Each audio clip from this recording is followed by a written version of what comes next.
మోడీ తెలంగాణ పర్యటనకు వచ్చిన వారంలోపే అటువైపు పెట్రోల్ డీజిల్పై మూడు రూపాయలు పెంచారు. అలాగే బీజేపీ రాష్ట్ర అధ్యక్షుడు రామచంద్రరావు కూడా ఎలక్ట్రిక్ వెహికల్స్ కొనాలి, మెట్రోలో ప్రయాణించాలని నిన్న సామాన్యుల్లా కూడా మెట్రోలో ప్రయాణించాడు. అంటే ఎట్లా చూడొచ్చు అంటారు, ఒక మోడీ ప్రధానమంత్రి హోదాలో ఉండి ఇట్లా రూ. 3 ఎన్నికలు అవ్వకముందు దాకా పెంచమని చెప్పి, సంక్షోభం ఉన్నా కూడా పెంచలేదు, మా ప్రభుత్వానికి ఒక చిత్తశుద్ధి ఇది అని చెప్పి ఒక్కసారిగా రూ. 3 పెంచడం పట్ల ఎన్నికల సమయంలో పెంచితే ప్రజలు ఆందోళన చేసి ప్రజలు ఎక్కడ ఓట్లేరని ఉద్దేశంతో ఎన్నికలు అయిపోయేంత వరకు ఆగి కావాలని చెప్పి ఎన్నికలు అయిపోగానే సామాన్యమైన ప్రజలపైన ఈరోజు భారం వేసే ప్రయత్నము కేంద్ర ప్రభుత్వం చేస్తుంది. చాలా స్పష్టంగా పెంచుతారని చెప్పి పదే మా ఎల్ఓపి లీడర్ రాహుల్ గాంధీ గారు మీ తప్పుడు ఫారెన్ పాలసీ విధానం వలన సామాన్యమైన ప్రజలు ఇబ్బంది పడే పరిస్థితులు ఎదుర్కోవాల్సి వస్తుందని చాలా క్లియర్ కట్గా చెప్పడం జరిగింది. చెప్పిన మేరకే ఈరోజు పెట్రోల్ డీజిల్ ధరలు కూడా పెంచారు.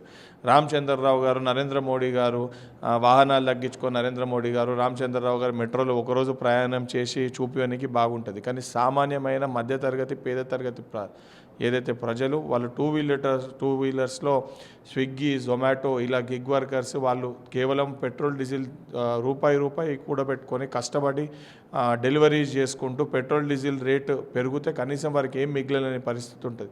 మరి అసంటి సామాన్యమైన ప్రజలకి మరి కేంద్ర ప్రభుత్వం ఏం పని చేస్తుందో ముందు దానిపైన చెప్పాలి తప్ప ప్రజల్ని రిస్ట్రిక్ట్ చేసి ప్రజల్ని మీరు తక్కువ చేసుకోవాలని చెప్పి ప్రజలపైన భారం ఈ రకంగా ఇండైరెక్ట్గా నెట్టే ప్రయత్నం చేయడం అనేది సరైన పద్ధతి కాదు. ఇప్పటికన్నా ఈ వ్యవహారం మానుకొని పెంచిన పెట్రోల్ డీజిల్ ధరలని తగ్గించాలని చెప్పి డిమాండ్